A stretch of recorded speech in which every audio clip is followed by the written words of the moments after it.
Good morning and welcome to all current Morgan students, faculty, staff, alumni, and university administrators to the 32nd Annual Mitchell-Quarles African American History Month Convocation. I am your co-host, Andrew J. Hill, currently serving as the 33rd Mr. Morgan State University for the 2020-2021 academic school year, majoring in sociology. Good morning, Morgan State University. I am Reality Anderson, the 76th Miss Morgan State University for the 2020-2021 academic school year. I am a senior majoring in strategic communications, hailing from the wonderful Windy City, Chicago, Illinois. Thank you for joining us today in celebration of African American History Month. The program will be informative and inspirational for all members of the Morgan State University family. So sit back, listen up, and enjoy. Thank you, Andrew. It is so important that we as Morganites know the origins of African American History Month. In 1926, Dr. Carter G. Woodson, the founder of the Association for the Study of Negro Life and History, instituted Negro History Week. Since 1926, African American people and organizations joined Dr. Woodson in celebrating the accomplishments of African Americans across the world. Dr. Woodson's selection of February as a time of collective reflection sought to honor the memories of President Abraham Lincoln, born on February 12th, and Maryland native son Frederick Douglass, born on February 14th. These two men in the mind of Dr. Woodson were instrumental in the history of Negro Americans. In 1979, Dr. Woodson's organization was renamed the Association for the Study of African American Life and History, which expanded Negro History Week to include the entire month of February. In 1989, Morgan State University instituted a bold and visionary expansion to Dr. Woodson's vision, opting to celebrate African American contributions year-long through 9 uniquely designed convocations from September to April. This vision ensured that the entire Morgan community would be exposed, aware, and informed about our ancestral heritage and our institutional responsibility to navigate the larger world as change agents. It is in the spirit of dynamic history we gather here today to celebrate African American history.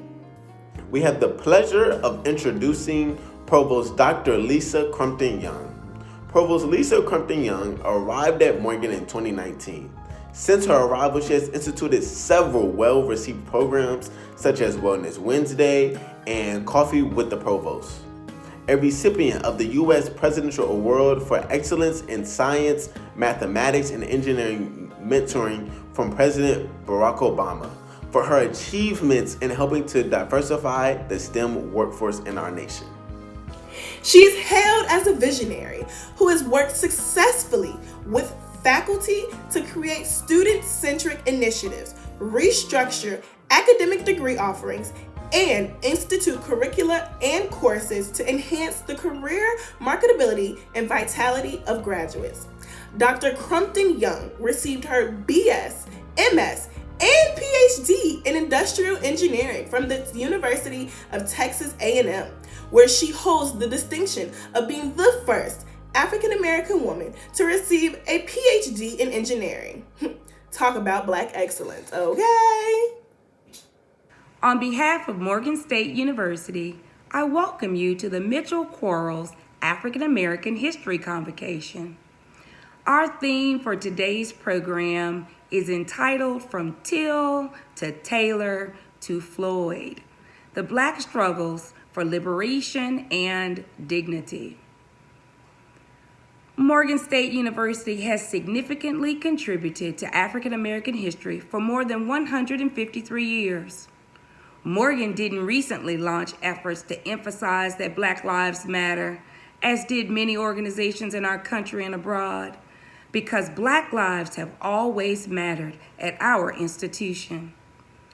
Today, we continue our celebration by honoring the intellectual and scholarly contributions of many African Americans whose actions have shaped our country and significantly influenced our heritage. We also celebrate the lives of many African Americans lost while fighting for justice and equality. I am extremely grateful to Dr. Jones, Mr. and Miss Morgan, and all faculty, staff, and students who have worked to ensure that today's convocation exemplifies Morgan's core value of excellence. We invite you to relax and rejoice with us as we pay tribute to the many heroes and sheroes of Black history, for it is through their struggles that we earn liberation and dignity. Today we welcome Reverend Bernard Kills to offer the invocation, followed by a special presentation from the students in the School of Global Journalism, shout out SGJC, and graduates from the Department of History. Let us pray. In the presence of the Almighty, we are here. We feel the vibrant atmosphere surrounding our sacred journey, a journey that's taken us from captivity to the ringing of freedom's bells.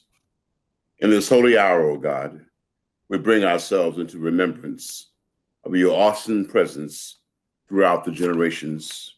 Our ancestors were hewn from the variety rock of despair, where promises made were never kept.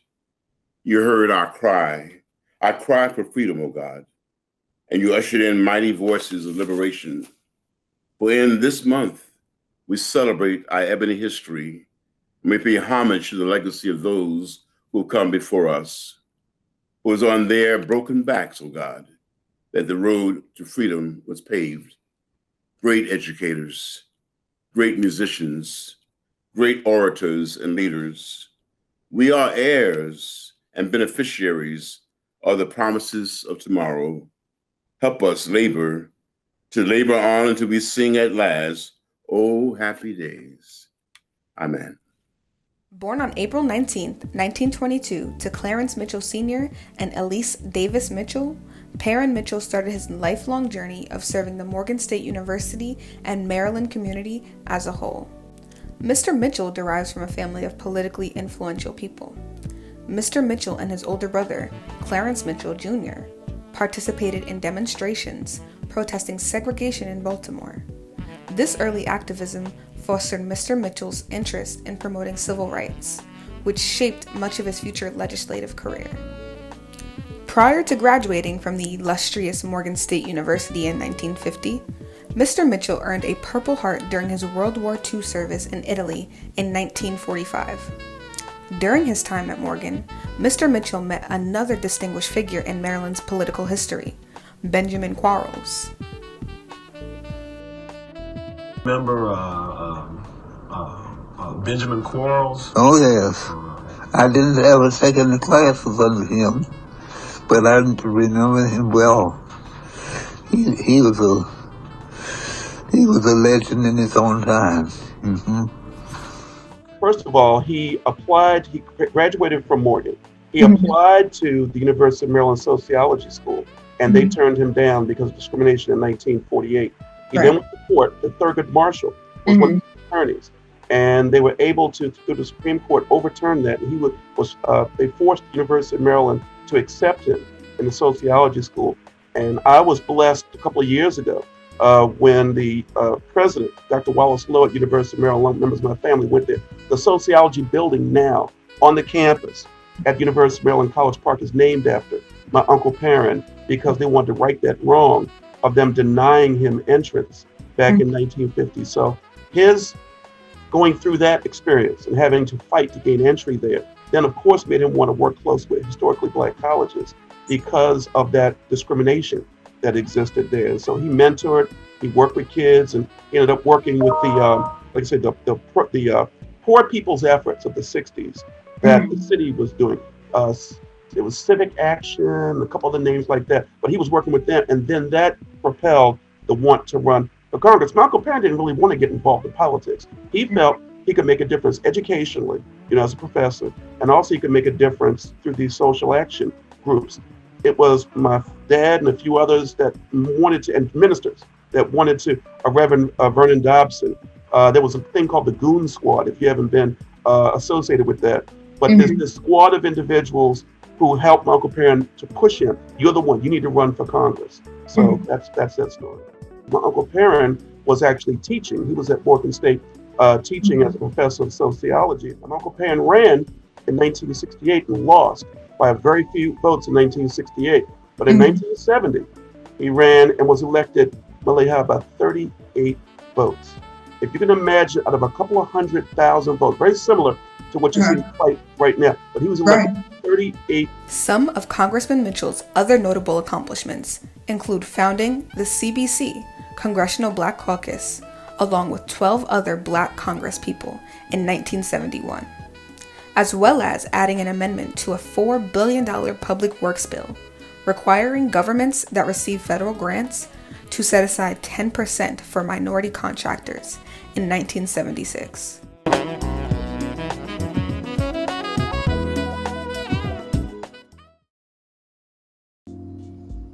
So why is Dr. Benjamin Arthur Quarles so important here at Morgan State and to Baltimore? Was it his upbringing? Was he from over West Baltimore or maybe down Canton? No, he was from Massachusetts, born January 23rd, 1904. He didn't attend Morgan State as a student, but he kept it in the HBCU family, getting his undergrad at Shaw University in Raleigh, North Carolina. He later went on to become a Badger in Madison, Wisconsin, where he got his MD and PhD. He also taught history and became a dean at Dillard University in New Orleans. After all that, he then became professor and department chair at Morgan State University. But he did do his work. He gave his life to his research.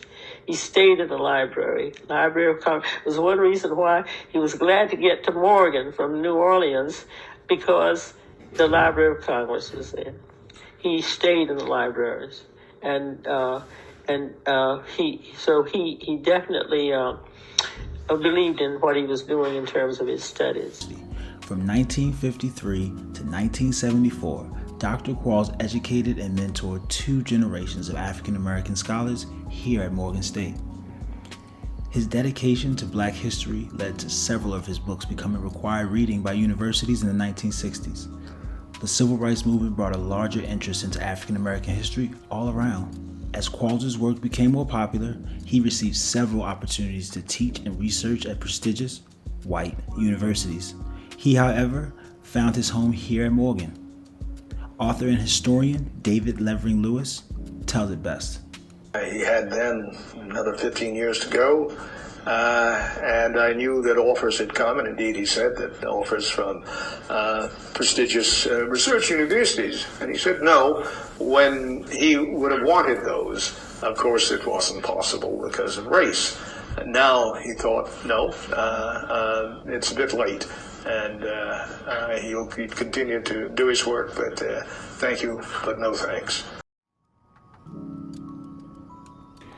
Quarles' impact as an historian and an educator can't be overstated. Dr. Lonnie Bunch, now the Secretary of the Smithsonian, knew Dr. Quarles. It wasn't just enough to write the great book on Black X, unless by doing that, you move the race forward. You participated in the struggle. You were part of a greater good. And that's something that, when you hear historians talk, Black historians, they talk about Du Bois and Woodson and John Hope Franklin, and I would argue Benjamin Quarles. But for me, I think one of the things I'm most proudest of is to be part of that tradition, to be washed over in this notion of recognizing how important the past is, but also how it is really this tool to help you fight a good fight. And that's what I learned from these. Dr. Quarles may not have started here in Baltimore, but he definitely left his mark. There's even a street named after him off of MLK Boulevard. And he was immortalized into the Blacks and Wax Museum in 1996. increase stems in part because of the United States leadership in the free world and our commitment to the principles of freedom. I think also the interest in America in non-Western cultures, Asian and African cultures, has had its role. And then I think too that the unfinished business of democracy at home, this has created an interest in depth in the historic role of America's greatest minority.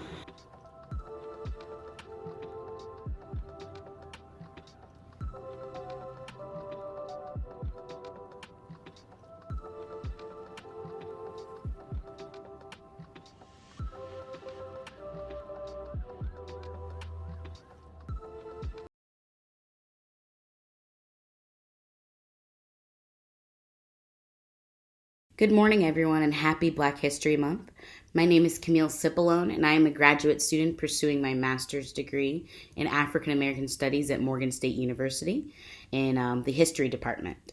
So this morning, in response to President Wilson's theme for the 2021 Convocation, From Till to Taylor to Floyd, Black Struggles for Liberation and Dignity, I am sharing an essay entitled The Black Past and Black Pain, The Activist Journey of Congressman Perrin J. Mitchell. The entire essay will be available on the Beulah M. Davis Room website beginning February 22nd, 2021. And this morning, I will just be sharing an excerpt from that essay. In 1979, the Association of the Study of African American Life and History expanded Dr. Carter G. Woodson's February Negro History Week into a month-long celebration of African American achievements.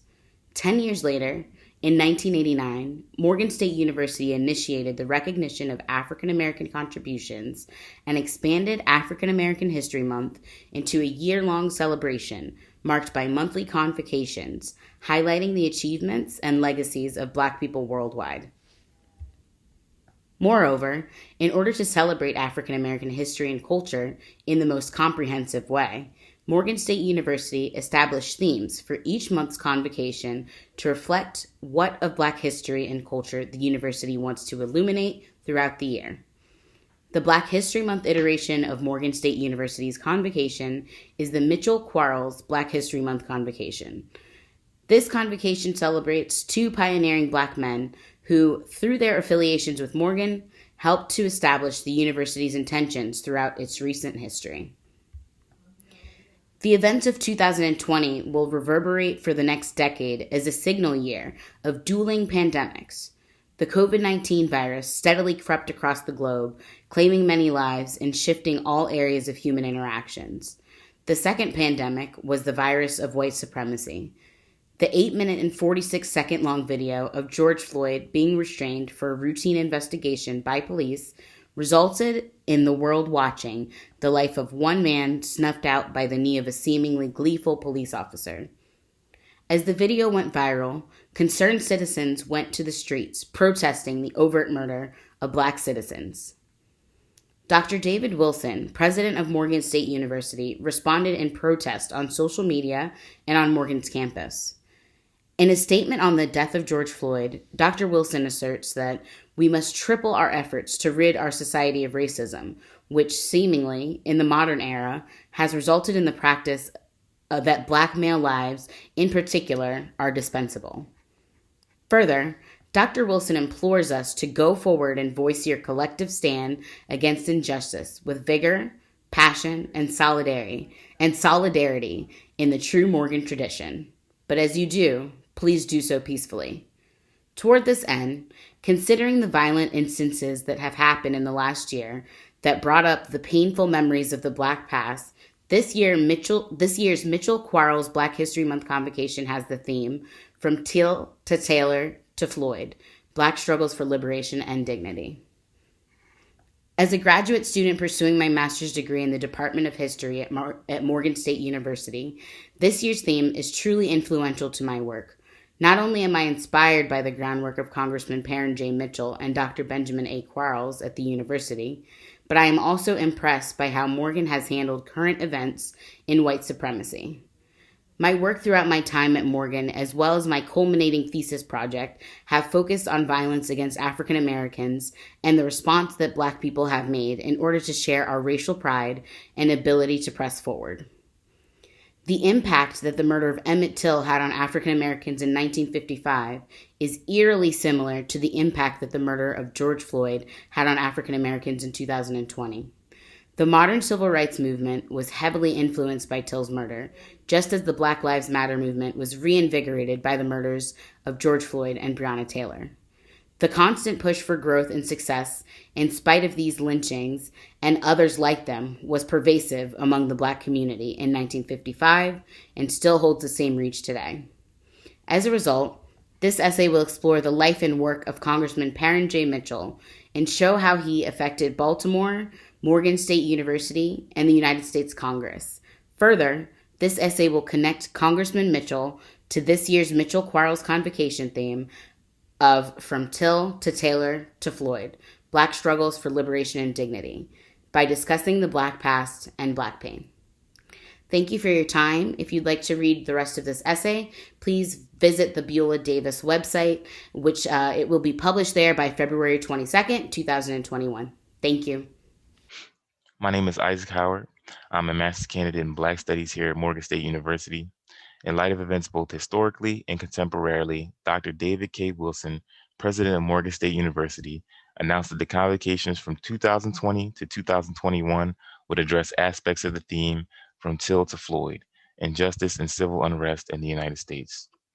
In response to President Wilson's theme for the 2021 convocation, I'm sharing parts of an essay, Black Pain and Black Past, Dr. Benjamin A. Quarles and the Tumultuous Relationship Between Black People and America.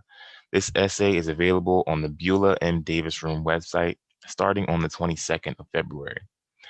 The Mitchell-Quarles Black History Month Convocation is one of 9 convocations that was born out of Morgan State University's year-long celebration of African American history and culture that began in the fall academic year in September of 1989 to 1990.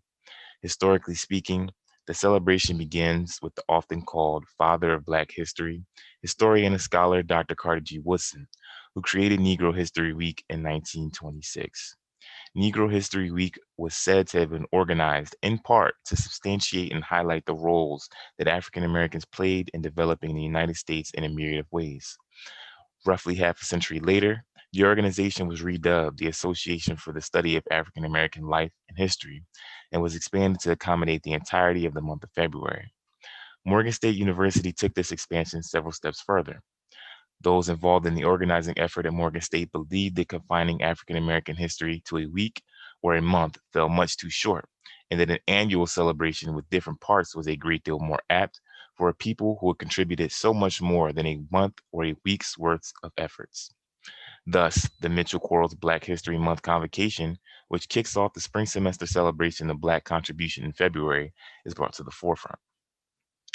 Dr. Benjamin A. Quarles, 1904 to 1996, was an African American historian born in Boston, Massachusetts during the early 20th century who worked at Morgan State University for nearly 4 decades.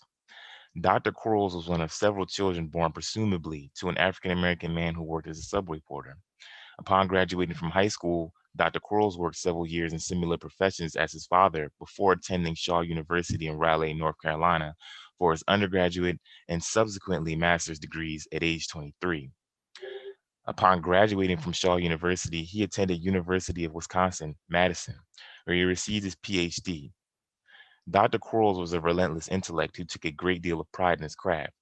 Dr. Ruth Brett Quarles, the aforementioned Dr. Quarles' wife, spoke glowingly of her husband, putting him adjacent to other 20th century Black scholars such as Dr. John Hope Franklin and Dr. Carter G. Woodson. Outside of his work as a scholar, Dr. Ruth B. Quarles understood her husband to be an incredibly positive male spirit in his actions concerning herself and the rest of the Quarles family.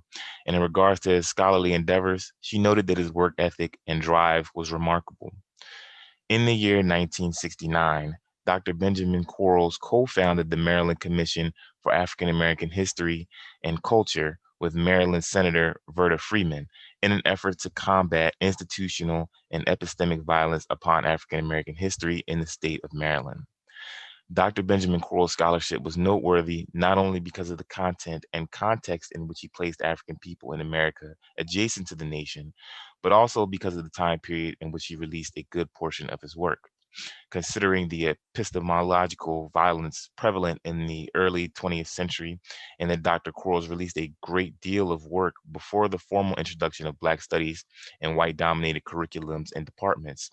Nevertheless, Dr. Quarles was fundamental to Black studies because of its timeliness, and there is little doubt that he was not writing for other Black scholars who had endured epistemic racism as well, who were unable to record and write about their antecedents. As a matriculating Black graduate student in Morgan State University, inheriting the legacy of scholars like Dr. Quarles, and living in the mix of the contemporary historical moment, it is important to understand the contemporaneous context of the current political, social, and racially charged moment and placing it adjacent to the broader context of African and African diaspora history. At the graduate level, becoming as meticulous with our scholarship as possible is important as the critiques of our peer scholars and teachers become increasingly more pertinent to internalize and grow from. Thank you. Dr. Charles Chavis is the founding director of the John Mitchell Jr. Program for History, Justice, and Race at George Mason University's Jimmy and Rosalynn Carter School for Peace and Conflict Resolution, where he is also an assistant professor of conflict analysis and resolution as well as history. He serves as the vice chair for the Maryland Lynching Truth and Reconciliation Commission. A historian and museum educator by training, Professor Charles Chavis' scholarship centers on the legacy of racial violence, interracial activism, and social justice in the United States. Today, I have the pleasure of introducing to you all Miss Isaiah Saeed. She is a senior multi-journalism major hailing from the city that never sleeps, Brooklyn, New York. During her time at Morgan State University, she has been a 4 times Dean's List Scholar and a dedicated sophomore class senator. Isaiah currently sits on the editorial board of the student newspaper as the campus news editor and serves as the Miss Morgan State chapter of the National Association of Black Journalists. She looks forward to graduating in December and pursuing her career in international reporting to not only highlight injustices in our country, but around the world. Give it up for Miss Isaiah. Thank you all for this opportunity. I'm so honored to be here. I'm back home, joining my Morgan family. I'm extremely thankful for those who put this together, and I'm excited to discuss some of the important things that are going on in our country and the ways in which I think we're at a unique phase, a moment of national reckoning, but also at a unique phase within the larger Black freedom struggle. And so the theme for this year's convocation is From Teal to Taylor to Floyd, Black Struggles for Liberation and Dignity. As a historian who graduated from Morgan, I'm just, everything that I'm doing right now in terms of peace building and history is rooted in really my experiences at Morgan and everything that I've learned being at HBCU. The name, evoking the names Perrin Mitchell and Benjamin Quarles is so essential, right? Because it speaks to the nature and the strength of the unity as it relates to, being a historian, right? You can't just afford, a Black historian can't afford to really just be a historian. Their work is so essential and is a part of really salvaging the narrative that is obviously has been neglected and overlooked by those in power in this country, right? So Dr. Quarles' work has to be understood as we have conversations about narrative change and about social transformation in this nation. We have conversations about reparations. His work, his history that he developed and pioneered has to be a part of the conversation when we begin to deal with and uncover the realities that have been present in Black communities and within the Black space throughout the history of our time in this country, right? And so I think it's important in this moment for us to understand that I oftentimes evoke the words of James Baldwin when he said that Black people need witnesses, right? In many ways, I think we're at a stage to where we know what our community has been through. We have it documented. We have it in the oral tradition. We have it in the written record. But now it's time for others to come forward and witness and acknowledge the systemic oppression that is taking place, that's affecting our communities. And it should not take January 6th. It should not take COVID-19 for our nation to recognize that from our foundation, our nation was conceived in injustice, racism, sexism, and bigotry, right? We have to deal with that. And if we don't, then we're going to constantly see what we're seeing take place and manifest in new forms as white supremacy, as we know, evolves as laws change. And that's clearly seen when we look at the shift from segregation, moving from slavery to segregation, right? We see that. So we see the policies in many ways, and there's a sleight of hand that's played specifically as it relates to the political apparatus in this country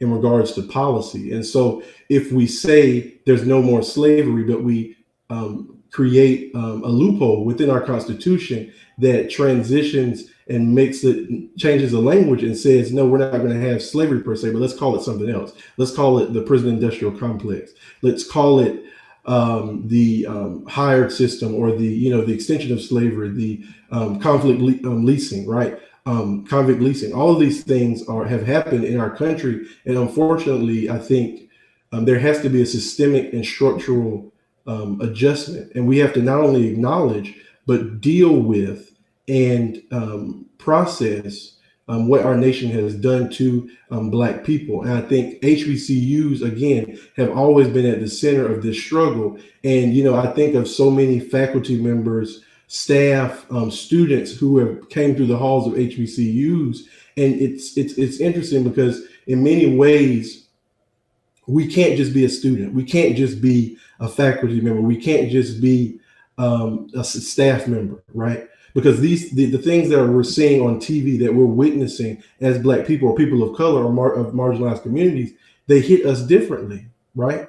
We can't just go back to doing our jobs normally. After time and time again, we see on TV the cases of from Emmett Till all the way to Taylor to George Floyd. We're constantly seeing these things, and we're constantly fighting for our people. But I think it's time that a nation recognizes that just because the marginalized Black and brown communities of this nation are fighting, we're going to continue to fight. We're never going to stop fighting for our people and for America to be what it needs to be. However, at the same time, the nation and the country has an opportunity and obligation to finally meet us halfway, right? Because we've seen, the moments before in terms of history. When I think of President Biden's opportunity here at this transitional phase that we're in, post-COVID, post-January the 6th, post-Trump, there's a unique opportunity here. And many historians, including myself, have called this a third Reconstruction that we're witnessing. And I believe that Biden has, President Biden and Vice President Kamala Harris have a unique opportunity to not follow the precedent that is so easily and conveniently evoked, which is to say, okay, we saw the events from January the 6th. We're going to save the Union, and we're going to, the same way that Lincoln and others did, provide a out for those who have betrayed this country, right? For the white supremacists and others who have done everything that they could to continue to elongate the systemic inequalities, right? This whole white supremacist structure that we failed to deal with, they were awakened by this previous administration, just like they were awakened during the Reconstruction era and post-emancipation, right? And if that is the case, then like I said, the president and vice president have a unique opportunity to say, yes, we have to heal as a nation. We do. Yes, we want peace, but justice has to come first. And you can't talk about bringing the United States back together until justice is at the table and a part of that conversation.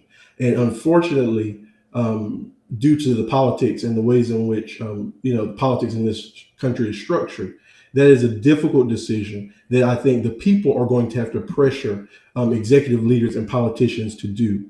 That is something that they're not going to do, and unfortunately, on their own. And so, if the rhetoric of and the evoking of acknowledging systemic racism and white supremacy, if that's just going to be moved beyond rhetoric and turn into action, because I think we do need to give President Biden acknowledgement for his mentioning and saying that systemic racism is real.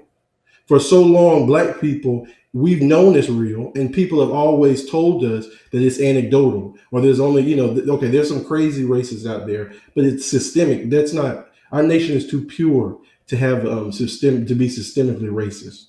Our institutions are too sacred. That's what we've always been told. Meanwhile, while we had to go to the back of the bus, while we've had to deal with discrimination on our jobs, right? While at the same time fighting for America to be what America needs to be. So I just want to start off by asking what brought you to Morgan State for graduate studies in history. You could have chosen to go anywhere, and a lot of HBCUs are amazing. So what brought you to Morgan in particular? I've been waiting on someone to ask me this question. And thank you so much, Sid. I really appreciate you. You represent the best of Morgan. And I'm so thankful to be able to be a part of this conversation with you. And so kudos to you. But, that's a perfect question that people, because Morgan was my first HBCU experience. And so I'm going to be real for a moment, as we always are at Morgan. We try to be, at least. We got to be real. So it was my first HBCU experience. And I came from Vanderbilt University. In many ways, people call it the Harvard of the South in some circles. Harvard wouldn't say that, but that was what was said. And so, coming from a predominantly white institution, an institution like that, I had an opportunity to really think about, where do I want to go from here? Should I go apply to Yale, Harvard, Duke, etc. And I had a real conversation with two of my advisors, and I'm gonna shout them out. And no one kind of knows this, but I'm going to shout them out. Reverend Naomi Tutu, the daughter of Archbishop Desmond Tutu, who her work in the U.S. started at Fisk University at HBCU. And that started with her work started with our very own Raymond Wimbush, who worked at Fisk together. And they worked at Fisk together to start the Racial Justice Institute at Fisk University. And this is in Nashville and Vanderbilt, where I did my master's. And so I had a real conversation with one of my mentors, Naomi, and I was looking at the different schools. I was looking, across the board. I knew what I wanted to do, but for some reason, every PWI that I was looking at, it wasn't a fit. I would be stretching. I wanted to focus on a certain type of work, and I wanted to really, in many ways, challenge and critique the institutional practices as it relates to history, right, and as it relates to acknowledging what is history and what's not, and also the utility of history, right? And so for me as a peace builder, someone who doesn't see myself as that, but obviously trying to do that in my work in terms of history, it's consistent with what I mentioned before. Like, you can't just be at an HBCU a history PhD student.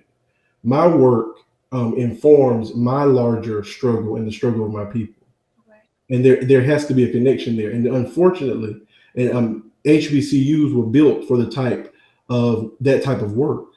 That's something that in our founding is unique to our struggle. Our work is really whatever we do is about the upliftment of our people in this country, whether we think it is or not. Whether we recognize that going into the office and from the general staff onward, right? Everything is connected to the upliftment of our people at historically Black colleges and universities. And for me, working with people like Dr. Deborah Newman Ham, right? And, Dr. Glenn Phillips, all of these other heavyweights, and knowing that this is a program started, really in many ways by Dr. Terry Penn, like all of these names in history and in the tradition, and they made a decision to come to Morgan, just like I was going to have to make a decision. Right. And if some of the best historians that our nation that came out of this nation were able to choose Morgan, I had to make that choice. And it was not an easy choice, but it was a choice that I would not regret. And everything that I've learned at Morgan is being applied to my work at George Mason University, a predominantly white college in Fairfax, Virginia, around how to engage with students in diverse backgrounds, how to support students from marginalized communities, conversations about access to resources and research and all of this stuff that I struggle with, in many ways at historically Black college. And this is something that I oftentimes would talk to Dr. Wilson about in my chair about, like where the humanities, right? We've got to get back to the humanities and history. Like STEM is so important. And that's why I'm thankful for the convocations like this that really can prioritize the importance of history and our narrative. And what we have to really do in terms of our approach is focus on a multi-pronged approach, right? That focuses not on and privileges not only the STEM field, but also the humanities, right? Because within STEM, narrative change and truth telling is so essential. It should not be that people do not know that Charles Drew stepped foot on Morgan's campus. That's the work of history and historians, but his contributions benefited science. You see where I'm going with this, like in terms of the connection. All of these things are essential in terms of the ways in which we understand the importance of the HBCU. And so that was a long answer, but I didn't choose Morgan. Morgan chose me. That's how I feel. Yeah. You had the ability to make everything come kind of full circle in terms of the contributions you make now as a historian, especially on a grand scale discussing race, history, interpersonal and intercultural relations. So I see exactly where you're going with that. And as far as some of your research, especially on your doctoral work like Maryland, the lynching of Matthew Williams, what informed that research while you were studying? Yeah, so this is, I'm glad to give my Morgan family the exclusive here. The book actually, the dissertation is now a book that is much different from the dissertation. Congratulations. Thank you so much. And the title has changed from Maryland, My Maryland to The Silent Shore, The Lynching of Matthew Williams and the Politics of Racism in the Free State. And it will be published, it will be available for pre-order very soon, hopefully by the end of February. And it's with Johns Hopkins University Press. This was a major journey for me. I can talk about the origins of this story and how it kind of evolved in terms of the project. I originally wanted to focus on interracial activism in Baltimore, specifically during what historians call the early civil rights movement in the 30s and 40s, looking at really how this interracial coalition emerged in Baltimore, in Maryland, around Morgan, right, that informed what we know as what Bayard Rustin names as the classical phase of the civil rights era, the 50s and 60s. That's where a lot of our attention focuses on. But as I ran into and learned about and was reminded about the history of Morgan's work in the civil rights activism predating the 50s and 60s by my friend Simone Barrett and all those at the Robert M. Bell Center, I could not deal with the role that HBCUs played and Black communities such as those in Baltimore played in the early civil rights movement before King and others, right? And so that is something that I really wanted to center on. And as I begin to conduct research and look at this work, one of the main things that the interracial coalition galvanized around, one of the main issues that they galvanized around and got around was really the issue of lynching, specifically in Maryland. And so I discovered that there were two specific lynchings in Maryland, the lynching during the 20th century that were prominent, the last two lynchings, the lynching of Matthew Williams, which took place in 1931 in Salisbury, Maryland, and then the lynching of George Armwood, which took place in Princess Anne, Maryland. And hopefully I got that right. The lynching of Matthew Williams in 1931 in Salisbury, Maryland, and the lynching of George Armwood in 1933 in Princess Anne, Maryland. And these were cases that have really gone in many ways unnoticed, with the exception of the work of Professor Rosalynn Eiffel. Her monumental work laid the foundation and really put Maryland on the map as it relates to the horrors of racial terror lynchings and also its legacy. And so I pay homage to her and her foundational work as I do so in my book. But I really wanted to zero in on the specific case of Matthew Williams.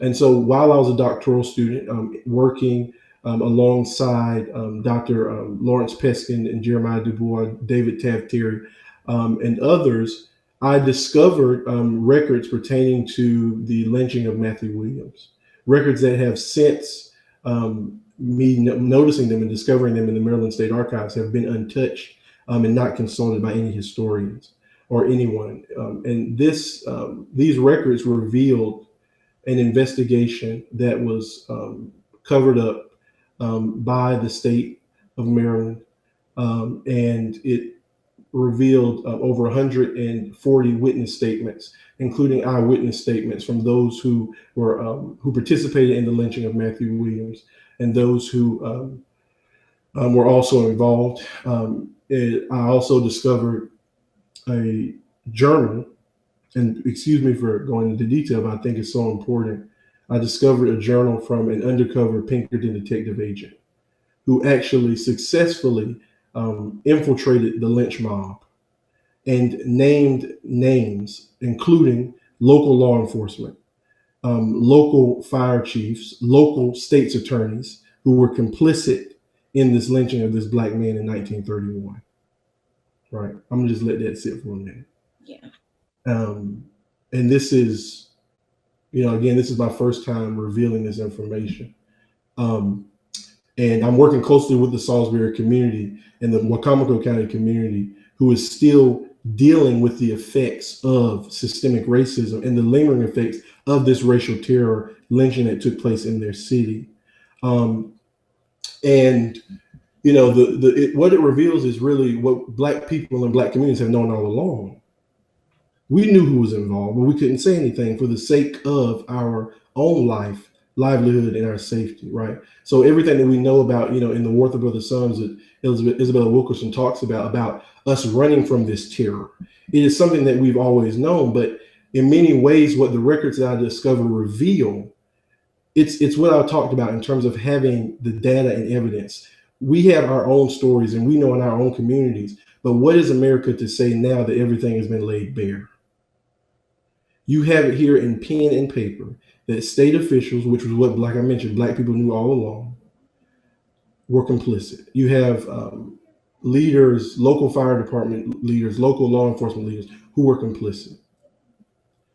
What does that mean? And that's what I mean by when we talk about peace. Okay, now that we know what we know, now that our story's been verified, what are we going to do? Because, that is the whole point of the narrative suppression. That's the reason why white supremacy thrives off the suppression of narratives.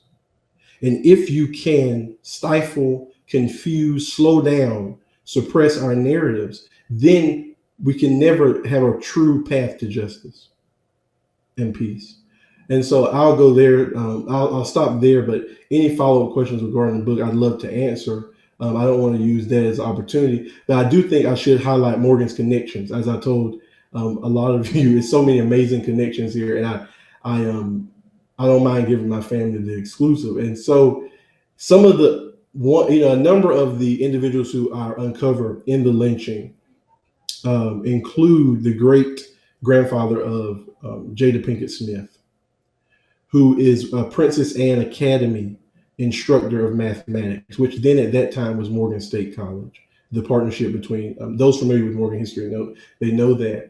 I recalled finding out the information and going through. I also worked with a genealogist a master genealogist to verify all of this information. For me, seeing that, and his name is Maslin Pinkett, is his name, Professor Maslin Pinkett. He's a Princess Anne Academy professor of mathematics. And when I looked through all of these 151 statements, for so often, and this is something that I think the access to this information is something that Professor Eiffel didn't have, but we always think that we were silent and scared and didn't speak up as Black people. But I wanted to highlight Maslin Pinkett, as well as Dr. A.D. Brown, who appears in my book, who is a graduate of an HBCU, a physician, who by this time is the only Black physician on Maryland's Eastern Shore. He's a graduate of the previous Shaw University Medical School at the time. People don't realize that Shaw University had a medical school. And then he's also an undergraduate graduate of Livingstone College in Salisbury, North Carolina. These two individuals, both Rosalynn Pinkett and Dr. A.D. Brown, HBCU graduates and scholars, these are amongst the two out of three Black witnesses who reveal the names of the mob. Right? They say that it was so and so. They name names. They provide addresses. They are talking, and their bravery has been really overlooked, and it's not been acknowledged in this overall narrative around post-lynching silence. Everyone was so quiet. No one said anything for sake. That is indeed the case. So I think the reason why, in many ways, I argue in the book that Rosalynn Pinkett as well as Dr. A.D. Brown are able to really be so free in terms of their thoughts and reflections. It speaks to really what I call a protective status of sorts. So you have a physician and you have a university scholar or professor who have a certain level of protective status, but also something that I want to acknowledge. And people get mad at me for going back to Morgan and Baltimore. But at the end of the day, no one, if you ran in circles in Baltimore, no one did not want to mess with you on the Eastern Shore. That is where they stopped the line. That is why, when you talk about trying to get people off the shore, protect people, they knew if they can get those who were being approached by mobs to Baltimore, to what I call that Black prophetic power, those leaders such as Lily Carroll Jackson, Clarence Mitchell, and others, that they would be protected and shielded. That is why the Eastern Shore community wanted to stop all of the Black political success and power in Baltimore, but also prevent the Black communities from really connecting with the Black leaders in Baltimore, right? And so I recognize that, their insistence on their ability to speak really was about their proximity to Black power, but also their ability to not be fearful of speaking truth to power. Because I did have a follow-up question just based off of a lot of the figures you talked about and just a story of Matthew Williams and how it connects directly to our theme of from Tillett to Taylor to Floyd. We've been seeing this for quite some time, and that silence that you talk about still rings true today, especially with many people calling the pandemic a double pandemic in terms of the world dealing with the coronavirus, and right here in America, Black Americans are still fighting for their voice and just fighting for their basic rights. So you as a historian and looking at everything overall, can you have expected this to happen or see what you call the third Reconstruction coming about during a time like this? Yeah, I mean, in many ways, we've seen this coming, and we've seen this before in terms of our nation. I mean, I evoke the example of the Civil War because it marks a moment in where the only reason that America had to confront enslavement, because unity of the Union's path forward was at stake, not because America loved Black people so much, right? Same thing with the Civil Rights Movement, right? When we look at that Civil Rights Movement, what necessitated the need for our nation to deal with civil rights issues. Was it that we really felt like that in many ways that we had to deal with this issue, or that we didn't believe in segregation? I don't think so. I think we had forces who didn't really want to be open about it in terms of their politics.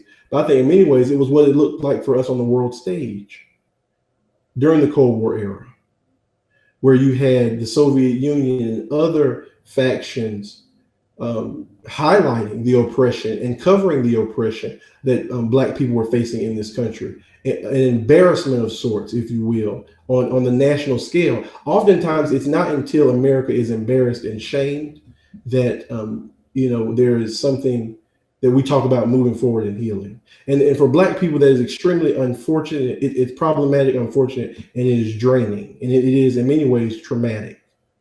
I mean, it needs to be understood as such. And I think that is why this moment that we're witnessing is so important. It is a moment of reckoning and a moment that calls for justice. And to your point, in terms of the lynching of Matthew Williams and what that means as it relates to the lynching of Emmett Till, the modern day lynching of Breonna Taylor, the lynching of George Floyd. And I say that because it needs to be said and understood. You don't get to tell us how to define what our own terror and dehumanization is, because that's something that's going on as well. Right. This is lynching and this is not. Right. You don't get to make that decision. We make the decision as it relates to our own suffering and oppression. I think that's something that we have to do and not be fearful of naming, because when we say that this is not that, then what we do is we give permission and give license for these things to continue in whatever form they continue in. And one of the forms that you mentioned is the COVID-19 pandemic. I mean, what we've seen in COVID-19 is something that Black communities are always, when we have every health epidemic, it's the same thing in this country. Black people are always disproportionately affected. What was different with COVID? White people were affected too. And excuse me for being just, listen, like, that's the problem. And that is why it's an issue. And in many ways, it was a perfect storm that, again, brought America back to say, okay, maybe what the suffering that Black community, maybe access to healthcare is important. Not just for Black people, but for us too, right? You know, maybe leadership at the presidential level is important. Because now our schools are shut down, and I can't deal with these kids. They should be in school. You know, I can't work from home. Like, working from home was fun for the first month. All of these things, people in America, predominantly white communities in America, are wrestling with, and they're seeing that maybe there's something to the struggles and the suffering and systemic issues that Black people and Black communities have been talking about for years. Maybe it's not playing the victim. Maybe they have been victimized, right? That is really what we're dealing with. And I see a direct line, to just put the nail on it, between what we saw, the racial terror lynchings of old, to what we're seeing in terms of the disproportionate and the unequal representation and systemic racism that manifests in every system of our society. You can ask the HBCUs in Maryland about this systemic racism and what it means and how it manifests itself in higher education institutions. I think there's a court case right now that we're dealing with as HBCUs as a community, not only in Maryland, but I've also been following other states, right, that have failed. So in every area, whether it's healthcare, education, right, it's throughout our nation, and it has to be dealt with not in a piecemeal approach, but holistically, honestly, and it has to be a transparent process where we are at the table in terms of the remedies and decision making. And that's why I'm thankful. The great thing that we have in, again, an HBCU graduate in the White House, I feel comfortable with that support, as well as people like Susan Rice and others. And even to mention the indigenous community, the Native American community, we have our first Department of Interior lead of Native American ancestry. And so what does that even mean? That means that everything in terms of land dispossession, the communities in which we thank our nation for preserving our nation and founding our nation and everything. I mean, the Native community, that means that they're going to be represented, and they're going to hold whoever's in power accountable. But being a part of the conversation and the decision making is essential, and it's the first step. So I'll leave it there. Okay. I think this will be one of my last questions before I open up the floor to anybody who has any questions. So you talked about a moment of reckoning and how right now is the time for more so remedies and actual decision making. And I don't think I'd be doing my job if I didn't bring up the fact that Black women play a critical role in this moment of reckoning. And we saw that with Emmett Till's mother and how she pushed for the media to put those photos of her son out there, despite just how devastating it was. And we even see it with the young woman who recorded George Floyd brutal killing. So as far as what you have to say for the role of women. How do we carry on that tradition, especially women in media, Black women in media, mothers, sisters? How do we carry on this legacy of making sure we kind of invoke that awakening in everybody, not just the Black community, but the world? Yeah, I think we have to be honest about our history and about the role that what Black women have played in our history. We need to be honest and be able to say that they carried the civil rights movement. They carried it. They led organizing. All of the things that we see in terms of the prestige of the March on Washington, it was Black women that made all of this come about. And not only that, but they're also dealing with the facts and the facts that they're not even represented. So what does it mean to know that you're birthing and carrying a movement, but to not even have space on the platform?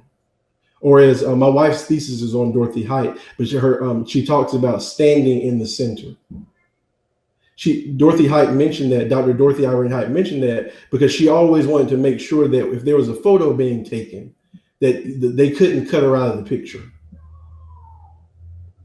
So if she was in the center, she would be able to, if history was going to record this moment, they would know that a Black woman was there, right? And so I owe so much to my work, but I think we as America owe so much to Black women. I mean, literally, I'm just going to say this, and I've said this before. Black women, again, saved this country. When we look at Georgia, right? And again, I think the question we need to ask now is, when's America going to acknowledge Black women? Because time and time again, from Harriet Tubman to Gloria Richardson to Stacey Abrams, they've saved America. And it needs to be said. And white people need to understand it. Black men need to understand that and acknowledge that and honor that. And there's nothing that we should be afraid of at all. And Black women acknowledging each other as well. Exactly. I agree. Yeah. So, I mean, I can talk. I mean, we could do a whole session on Stacey Abrams and what she represents and her strength and how she needs to get everything that she deserves and more. Whatever she wants, she needs to have, because she saved, just like all Black women who've been doing this work. They saved this country. The same movement that they were calling terrorist and all of this stuff where Black Lives Matter, it's the same movement that saved America. They did the same thing with the civil rights movement with Dr. King. They said it was a communist. They said the movement was led by rebels, and what happened? Saved America. So it's I think we've really got to understand. I mentioned Black Lives Matter because, again, Black women. Yeah. Right. Who, again, are fighting for America, but are failing to be acknowledged by America. That has to change in this moment. And we have to prioritize that if we're going to have any conversations about racial healing and social transformation. And just to put, I really would be remiss if I didn't mention the effort that we're working on with the Cory Booker's team, as well as Congresswoman Sheila Jackson Lee. Excuse me, not Sheila Jackson Lee. The effort that we're working on with Cory Booker and Congresswoman Barbara Lee out of California to establish a U.S. Truth and Racial Healing and Transformation Commission. We believe that this is President Biden and Vice President Kamala Harris's Mandela moment. We cannot continue to make it seem, first of all, Trump has done one thing, the previous president, 45, has done one thing. He's really exposed to the world, what a lot of people have known, that we don't have all our stuff together.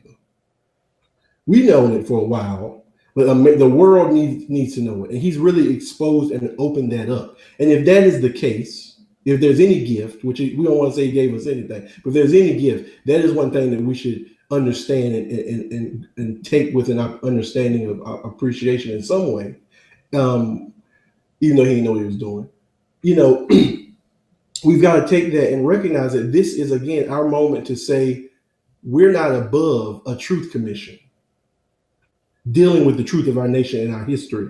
And so this is something that we're pushing to get prioritized, make a priority for this administration. It has to happen. We need it for our nation to heal. But again, this is not a reconciliation commission. I want to be very clear on that. And I get in trouble from colleagues. This is a truth, racial healing, and transformation commission, which means that we don't assume that there was any sort of harmony at the onset. in this nation. We understand that our nation, again, as I mentioned previously, was conceived in racism, sexism, and class division. If that is the case, then we have to recognize that reconciliation is in many ways not realistic because we never were harmonious.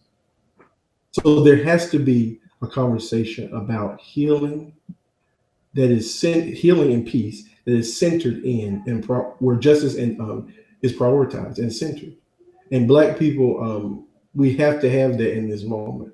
And I think there's an opportunity here, and I think there's signs on the walls that see that that the administration is supportive of this.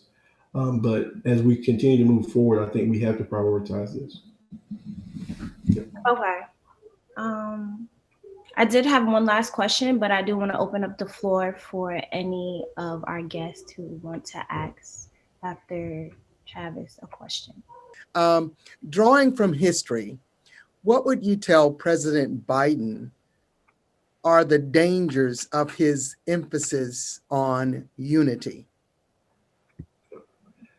I think back to the original point I mentioned, don't make the mistake that Lincoln made, right? And that is saying, for the sake of our nation, let's move on, right? He has to understand that we cannot have, I would tell President Biden that we cannot have unity until we deal with the history of this nation and until justice is centered and until, as Reverend Barbara says, the breach has been repaired, right? So that's what I would tell him. I think, it's so easy to move on, but that is what got us in trouble before. That's why the same thing that we've seen post-Reconstruction continues to manifest, because we say, let's move on, but we're not moving on because we haven't dealt with the root. And the root is that, again, we're conceived in systemic racism and sexism and bigotry. So if we're conceived in that, then everything that we produce and do, right? If you're to my STEM community, it's understanding systems thinking, like how systems operate. A system is going to put out what it is designed to put out, right? And if that is the case, then we have to get back to the roots and have justice be at the table. And instead of reconciliation, transformation. And I do appreciate you taking the time to do this convocation with us, because it's a conversation that we all need to have, especially as Morgan students, which goes into my last question of what responsibility, if any, do matriculated Morganites have to highlight injustice and highlight everything that's been happening, fitting our theme all the way from Till to Taylor to Floyd to just the regular person in your neighborhood who you may not know. It's just a never-ending cycle. So what responsibility do we have to highlight these things, regardless of what position we're in, whether it's an undergraduate student, graduate student in your career? What's our responsibility? Yeah, I think in many ways, as every person in this country has a responsibility to worry about and do things that are going to support equality and to support equity and support making democracy be what it needs to be in this country, making democracy be what it needs to be in this country. But I think, as an HBCU student, we have to look to the legacy of those before. And we talked about this. HBCU students have always been at the center of social movements in this country. And I'll say that holistic because I think that's important. So, social movements, period. But in terms of the Black freedom struggle, it has been at the HBCUs they've carried this, and the students, and not just, I want to acknowledge it is students. The civil rights movement, amongst being led by, and supported by and organized by Black women, in many ways, it has to be understood as a student movement. And if that is the case, if that is the legacy, I think HBCU students, when you make that decision, when you decide to join the Morgan family, you have to begin to think about whether you're in STEM or in nursing or in the history department, how is your work connected to the upliftment of not only your people, but of this country and of this world? Good day. My name is Dr. Ida Jones. I'm the University Archivist curating the special collections in the Earl S. Richardson Library. I would like to thank you for joining us for the 2021 Mitchell-Quarles African American History Month Convocation.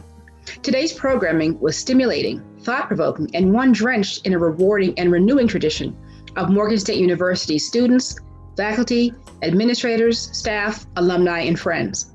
Birthed in the stringent Jim Crow era, Dr. Carter G. Woodson crafted Negro History Week in 1926 as a national touchstone to commemorate the contributions of Negroes to American history. In 1976, Negro History Week was expanded to include the entire month of February. Let us remember that Dr. Woodson intentionally selected February to commemorate the births of Abraham Lincoln and Frederick Douglass. So let's dismiss the rumor and the narrative that African Americans were given the shortest month of the year. There was intentionality to Woodson's decision, and we need to resurrect that conversation and be aware of that fact. In fact, Dr. Carter G. Woodson, along with his contemporary colleagues at Morgan, Dr. Rosalynn C. McConnell and Dr. Benjamin A. Quarles, lived African American History 365 in concert with Morgan State University and the 100 plus other HBCUs nationwide. Let's celebrate and commemorate that history. In the 21st century, Morgan State University continues to schedule a campus-wide focus on the contributions of African Americans to the historical narrative. Associate Vice Provost, Dr. Patricia Williams-Lassane, allowed the Beulah M. Davis Special Collections Department the opportunity to create the content for the Mitchell-Quarles African American History Month Convocation. This is our second year in crafting unique content that I have dubbed Convocation Unbound. The vision of Convocation Unbound is to integrate students in all areas of planning and participation through their selected academic disciplines to hone their craft in real time. Secondly, our vision is to invite Morgan alums back to campus to encourage, inspire, and impart to our students the social and cultural responsibility of being a Morganite. The dual pandemic of COVID-19 and the Black Lives Matter protests, President Wilson asked the 2021 Convocation programs to explore the theme from Till to Taylor to Floyd, Black struggles for liberation and dignity. The brutally violated body of Recy Taylor, the mangled body of Emmett Till, and the crushed body of George Floyd chronicle a soul sickness in America, where Black lives were commodities. Today's presentation situates the long arc of this misguided narrative and reaffirms the declaration of Dr. Wilson. At Morgan, Black lives have always mattered. So thank you, Dr. Charles Chavis, for sharing your scholarship, insight, activism, and forthcoming publication. You're recovering the agency of African Americans on the Eastern Shore, linking it to the Princess Anne community and the Morgan State campus on Princess Anne, now UMES, with the academic instruction of our fair Morgan in Baltimore City. All give credence to the idea that Black lives have always mattered at Morgan. The conversation with Ms. Isaiah Sid continues this tradition. Kudos to you both. All of Morgan, past, present, and future, celebrate your accomplishments and look forward to your continued recovery of our history. There are a host of other students and university community members whose participation made this convocation a success. I would like to thank Mr. Morgan 2021, Andrew Hill, Miss Morgan 2021, Reality Anderson, Mrs. Natasha Lewis Williams from the Office of Student Life and Development, Reverend Dr. Bernard Keels, Director of Morgan's Memorial Chapel, Provost Dr. Licia Crumpton Young from the Division of Academic Affairs. To our academic units, the School of Global Journalism, Miss Natalie Thomas and Miss Malaya Walthall for the mini doc on Parent Mitchell, Mr. Brian Jeffries for the mini doc on Benjamin A. Quarles, Miss Isaiah Sid, our principal interviewer, as well as the College of Liberal Arts. In the Department of History, Miss Simone Cipollone for her essay on Parent Mitchell, and Mr. Isaac Howard for his essay on Benjamin Quarles. Dr. Eric Conway and the Morgan State University Choir for the lovely rendition of the alma mater that will be playing soon. Thank you. I also have to thank the audiovisual team in the age of virtual and distance learning and sharing. The audiovisual team was amazing. Mr. Luther Moore, Mr. Dexter Nixon, and Mr. Malik Edwards. I would be remiss if I did not acknowledge my convocation planning team, the Mitchell-Quarles Convocation Program Team, Professor E.R. Schiff from the School of Global Journalism, and Dr. Herbert Brewer from the College of Liberal Arts. Thank you. We look forward to seeing you in 2022, and I want to thank you for participating. Continue to keep the importance of Black Lives Matter, and also the rich history of Morgan as a student, alumni, faculty, staff, administrator, or friend. Thank you and take care.